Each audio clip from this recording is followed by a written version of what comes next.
doesn't define me. I know. And this, all I have opportunity to tell the media house. In the sikerangako kumacha, nenziba sente.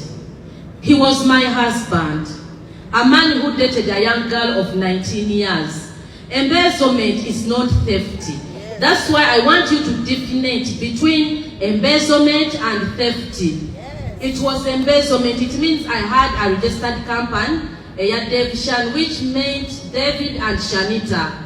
Then signing a center into Omanyo Butasoma. It's like a fool with her money.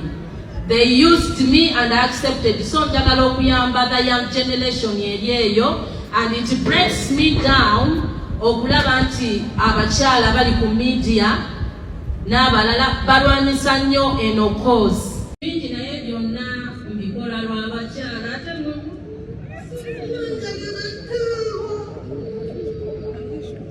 Man, sorry.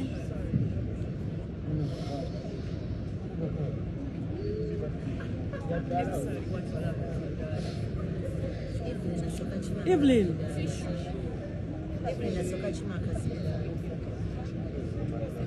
Just the beauty beyond the scars. Njagala njamba abakyala abali eyo abatalina ssuubi, abatalina bwogerero, abakyala abanyigirizibwa, omusajja n'owebaka naye n'afunya n'oluzizo, abanaku, abakyala abali mu domestic violence, wanda chicken eka.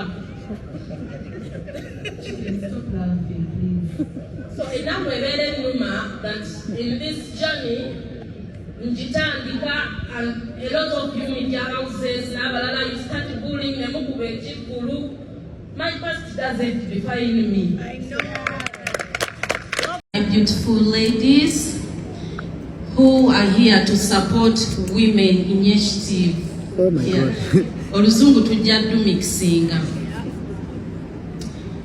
Beauty beyond the scars is idea evira ddala ku mutima.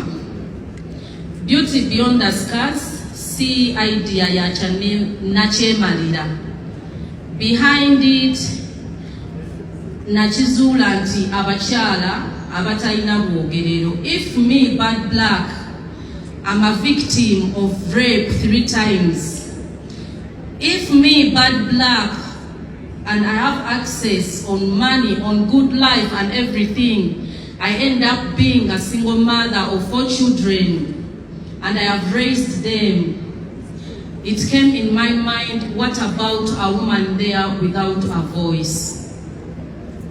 Omukyalo oyo ali ebbali oba ali eyo ayita muki, talina social media, talina amwogerera, omwami amuyisanga akagoma ka lubendere ntudde lwakuba baana. That is domestic violence.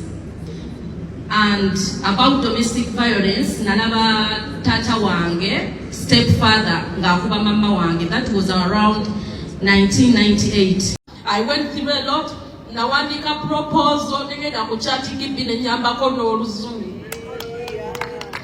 You're doing good. You've done really good. Ate womala ekyo oli nayimirira n'akuba ekintu. But I'm doing this kubanga manyi waliyo omukyala tagenda kusobola genda kutyemaala.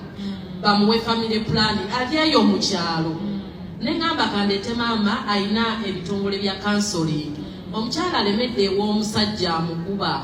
Agumire ku mukufi. Naye ne maama omusitulo muleeta wano. Nina okuteekawo kalakita nti omuwala wantwala erinnya lyange. So zino zonna kampani eziri wano n'oyimirira kati nawandiikidde UPL. Tebannanzira mwe nawandiikira Equity ndabika baalabanga omubbi azze omenya banka. But because I wanted them to come on panel, abakyala bayige saving. Omukyala obulungi olaba nkoze figa, nkoze biki, tebirina makulu. Senga wekyali senga buli alina figa ennungi tabonaabona. Kati abaana omanyi biki. Akeera ku makya n'azina okwo ku TikTok, nga muwala mulungi. So I'm trying to get women opportunity. And what hurts me, nekinfula emotion, the judgment, zebanjajinga. Bano bonna nga bw'obalaba n'ogenda ku NBS. Lako okuba nti ng'alina obuvumu okutuyita mu kintu nga kino, bannaye nkwebaza. Ensi ekkubye emiggo.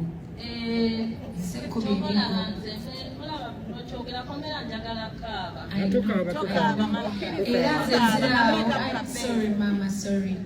I know what you're trying to say. You are the voice of business. We had Kaba, it's okay. Kaba. So we had dinner with Honey Tunyamyamu. Nemuga black or kubanga. One day you had money and right now. No banga toina chibulaya.